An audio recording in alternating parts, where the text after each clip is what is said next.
rejoice and come in to this house of hope as we, connected with communities around the globe, are in the midst of celebrating Passover, Easter, and tomorrow, Earth Day. These opening words, this call to worship, looking forward to tomorrow to celebrate Earth Day. The words are from a colleague of mine, Gary Kowalski. We give thanks for the earth and its creatures and are grateful from A to Z. For alligators, apricots, acorns, and apple trees. For bumblebees, bananas, blueberries, and beagles. Coconuts, crawdads, cornfields, and coffee. Daisies, elephants, and flying fish. For groundhogs, glaciers, and grasslands. Hippos and hazelnuts, icicles, and iguanas. For juniper, jackrabbits, and June bugs. For kudzu and kangaroos, lightning bugs, and licorice. For mountains and milkweed and mistletoe. Narwhals and nasturtiums, otters and ocelots. For peonies, persimmons, and polar bears. Quahogs and Queen Anne's lace. For raspberries and roses, salmon and sassafras, tornadoes and tulip wood, urchins and valleys and waterfalls.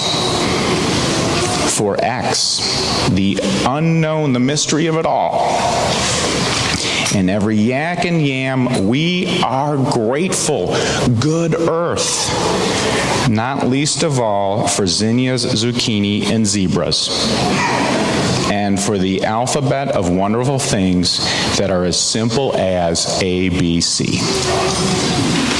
Welcome to our celebration of life.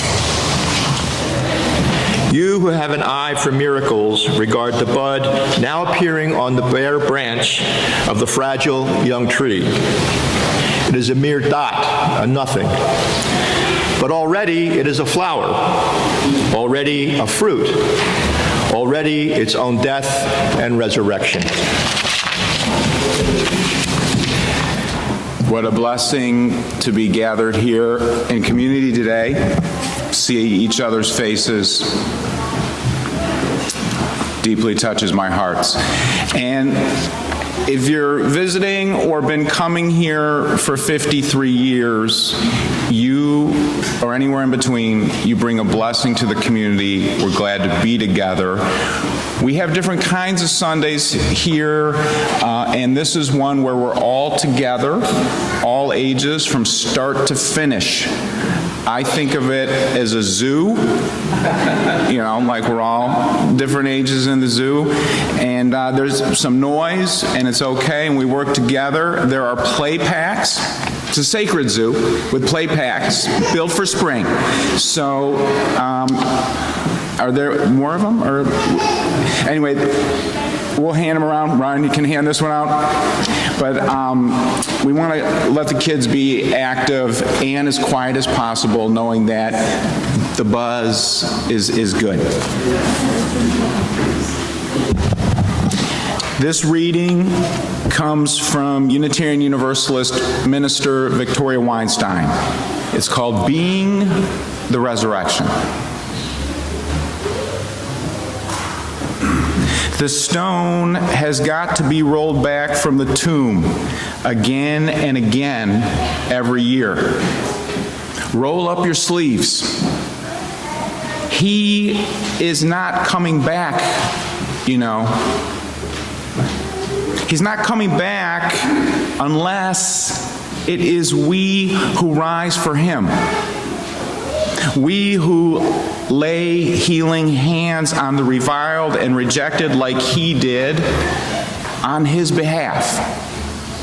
We who rage for righteousness in his insistent voice. We who love the sinner, even knowing that the sinner is no farther off than our own heartbeat. We are all invited All are invited to share God's extravagant banquet. Come as you are. And so it is, you and I must feast for him, must say the grace and break the bread and pass it to the left, or dish up the broiled fish, or pour the wine and pass it to the right. Because if by some miracle, and why not a miracle, he did come back, wouldn't he want to see us like that? Wouldn't it be a miracle to live for just one day so that if he did by some amazing feat come riding into town, he could take a look around and say, that is what I meant. That's what I was talking about. And we could say, it took us a long time, man, but we finally figured it out. Oh, let us live to make it so. You are the resurrection and the life. Discussing this homily with a number of people this week, and it elicits good conversation. Part of it is how much of this is children accessible. And I think a lot of these ideas are very accessible to our young people.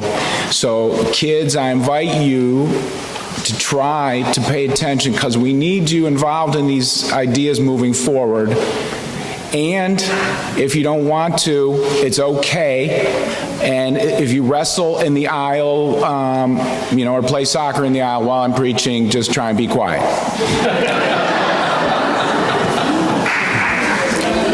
As quiet as you can be. After being run out of Nazareth, Jesus moved on and continued to bravely proclaim that the kingdom of God be enacted. Within that movement, Jesus restored sight to the blind, destigmatized lepers, upended tables of the greedy money changers at the temple. And as a consequence of his nonviolent resistance to violent imperialism, Jesus was killed. Today, Easter celebrations are happening around the world, including in Unitarian Universalist communities. And it's also true that many of us Unitarian Universalists do not believe in or are agnostic about the physical resurrection of Jesus, whether or not he literally rose from the tomb.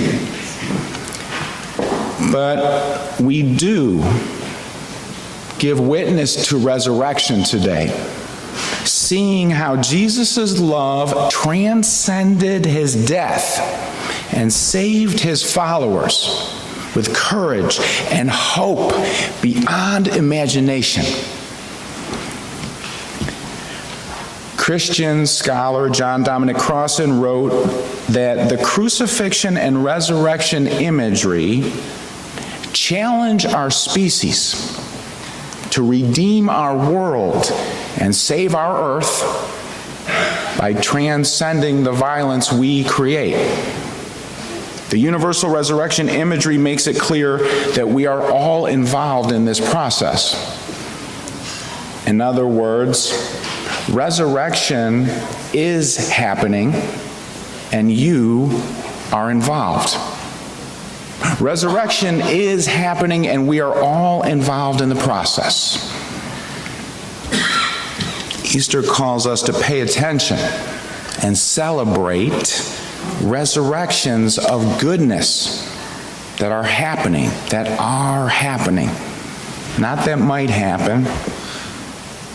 This can be challenging, we know, for many reasons, including how we are wired neurologically and structured socially. Steven Pinker is a Harvard scholar who writes about progress. Professor Pinker challenges the ways many of us, absolutely, including myself, look at the world on a daily basis. Pinker cautions against what he calls the modern negativity bias, which focuses us disproportionately on problems. So first example, which I think many of us are painfully aware of, involves the media. In news media, sensationalistic negative drama sells advertisements, so they disproportionately focus on negative drama. In other areas, scholars, cultural critics, and clergy are often seen as more savvy or useful when we accentuate the negative, when we accentuate the positive or progress. We can be seen as naive or slick salespeople. On more personal levels, memory and imagination can create negativity bias.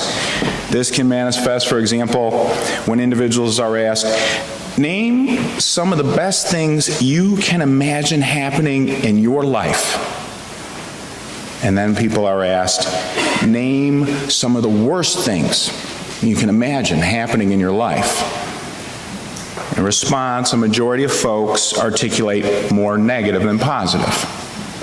Some of that is just memory and imagination.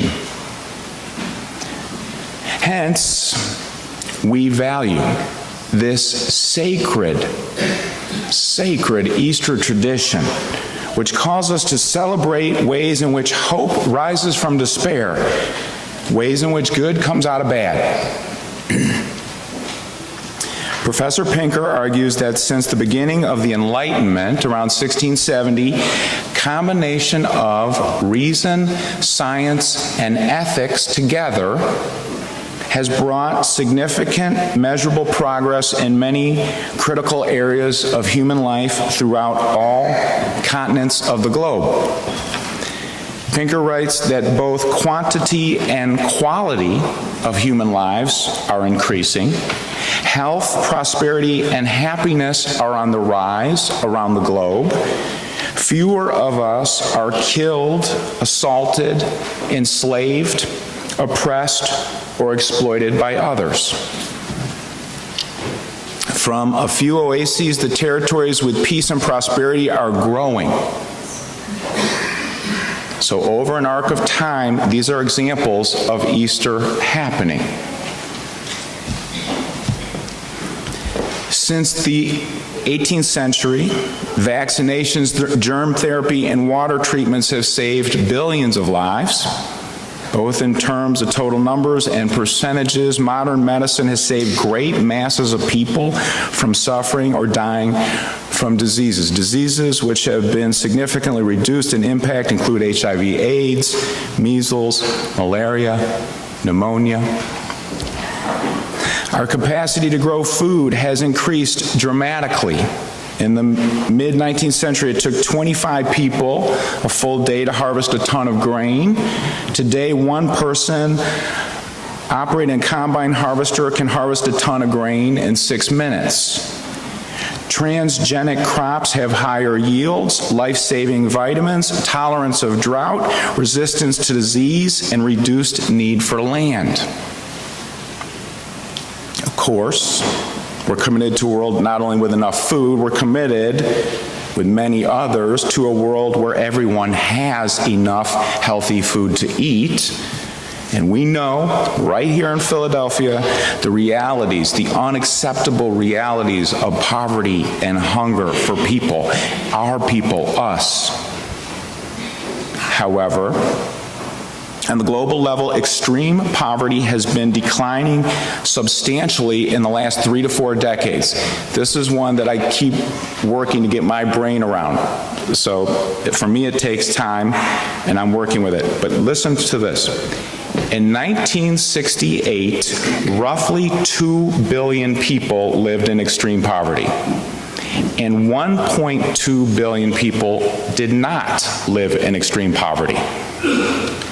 Today, roughly 700 million people live in extreme poverty, so that's been more than half, cut in half, but 6.6 billion people do not live in extreme poverty.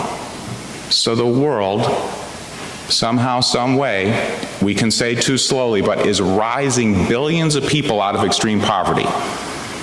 News outlets could truthfully run the headline today, number of people in extreme poverty fell by an average of 137,000 every day for the last 25 years. That is Easter happening. The democratic process is core to the fifth principle, which we Unitarian Universalists affirm and promote. And around the globe, there is significant progress in citizens' ability to express political preferences, constraints on the power of the executive, and guarantee of civil liberties. So listen to the changes during the last 100 years of the percentage of people around the globe who live in societies that are more democratic than autocratic. In 1816, 1% of the world's population lived in societies that were more democratic than autocratic. 1%. 1850, 7%. 1900, 20%. 1950, 39%. In 2018, 66% of the world's people live in societies that are more democratic than autocratic. Women voting in India this year is a significant force to be reckoned with in that country as never before. That's Easter for me. Many studies show that in the U.S. over the last decades, racist, sexist, and homophobic opinions are down. The Pew Research Center has probed Americans' opinions on race, gender, and sexual orientation for over a quarter century and reports that these attitudes, in almost any way you can look at it, have undergone a fundamental shift towards tolerance and respect of rights. Now, in all of this, there is tremendous conversation to be had. You can absolutely doubt the accuracy of some of these assessments, but I dare say as well, Easter is a time to consider unbelievable good news. That's pretty much what it is. Easter is a story of life coming out of death. Hope out of despair. And we have to remember that Good Friday precedes Easter. To get to resurrection, you have to die or suffer or be rejected. But I believe sometimes our denomination and Reverend Kent Matthies have been too stuck on Good Friday, too many concerns, not enough joys, and we haven't fully celebrated the Easter extravagant banquet. Easter does not negate anybody's suffering or the reality that systemic oppression remains tenacious and unacceptable. Formidable problems span the entire planet and require our undying work. Easter reminds us that good news is at the core of our faith.